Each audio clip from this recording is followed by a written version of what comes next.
News Maharashtra K9 आवाज जनतेचा।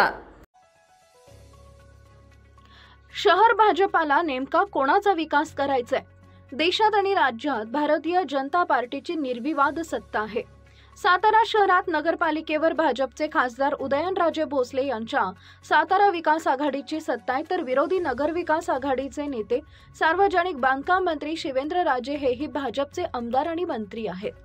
त्यातच आता दोघांचेही मनोमिलन झाले असल्याने आगामी काळात पुन्हा या दोन नेत्यांनीच सत्ता सातारा पालिकेवर असेल हे निश्चितच झालेले आहे। हे दोघेही भाजपचे नेते आहेत, पण शहर भाजपमधून वेगळ्याच हालचाली सुरू असल्याची चर्चा जोर धरू लागली आहे। भाजपचे काही पदाधिकारी आपणच पक्षाचे मालक आहोत अशा आविर्भावात वावरत आहेत।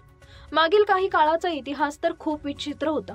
उदयनराजेंसारख्या मातब्बर नेत्याला खासदारकीचे तिकीट मिळू नये किंवा शिवेंद्रराजेंना मंत्रिपद मिळू नये यासाठी भाजपमधीलच नामांकित झारीतील शुक्राचार्यांनी पडद्याआडून प्रयत्न केले होते। हे काही लपून राहिलेलं नाही। आता हे झारीतील शुक्राचार्यांनी कोण आहेत आणि हे पक्षवाढीसाठी अशी दुष्कृत्य करत होते की स्वतःचा विकास साधण्यासाठी अशी कृष्णकृत्य करत होते याचा उलगडा अद्यापही झालेला नाहीये। भाजप सदस्य निंदणी अभियानामध्ये तर भलताच प्रकार पाहायला मिळाला।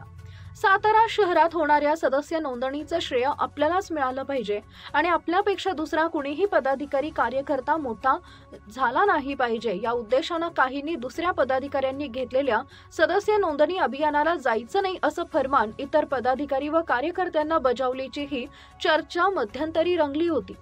सातारा नगरपालिकेची निवडणूक कधीही जाहीर होऊ शकते। खासदार उदयनराजे आणि नामदार शिवेंद्रसिंहराजे यांचं कायम वर्चस्व राहिलेल्या सातारा पालिकेत भाजपनं चंचू प्रवेश मिळवलाय। असे असलं तरी सध्याचं चित्र वेगळं आहे। दोन्ही नेते भाजपचे असल्यानं झारीतील शुक्राचार्यांची गोचित झाली आहे। आपले महत्त्व कमी होईल किंवा झालंच आहे अशी भावना या झारीतील शुक्राचार्यांची झाल्यानं त्यांनी आतापासूनच नगरपालिकेसाठी फिल्डिंग लावण्यास सुरुवात केल्याचं बोललं जात आहे। या नतद्रष्टांना जिल्हा भाजपमधील काही पदाधिकाऱ्यांचे बळ मिळत असल्यानेच यांचे धैर्य वाढल्याचं भाजपच्या निष्ठावंत कार्यकर्त्यांचं म्हणणं आहे। दोन्ही राजे आता एक झालेत, त्यामुळे या दोनच्या हातात पालिकेची सत्ता जाणार। आपल्याला काहीच मिळणार नाही, त्यामुळे तुम्ही पालिकेची निवडणूक लढण्याची तयारी ठेवा अशा सूचना शुक्राचार्य आपल्या घनिष्ठ पदाधिकारी व कार्यकर्त्यांना देत असल्याचं बोललं जात आहे। सातारा शहरच नव्हे तर जिल्ह्यात भाजप नंबर 1च पक्ष झाला असताना पक्ष आणखी बळकट करण्याऐवजी हे शुक्राचार्य कोणाचा विकास साधण्यासाठी हे उद्योग करत आहेत असा गंभीर प्रश्न निर्माण झालाय।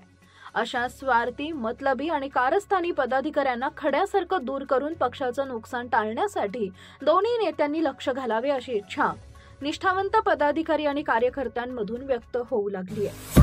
महाराष्ट्रातील महत्त्वाच्या आणि ताज्या बातम्या पाहण्यासाठी आमच्या न्यूज महाराष्ट्र K9 चॅनलला YouTube वर सबस्क्राइब करा आणि बेल आयकॉन प्रेस करा।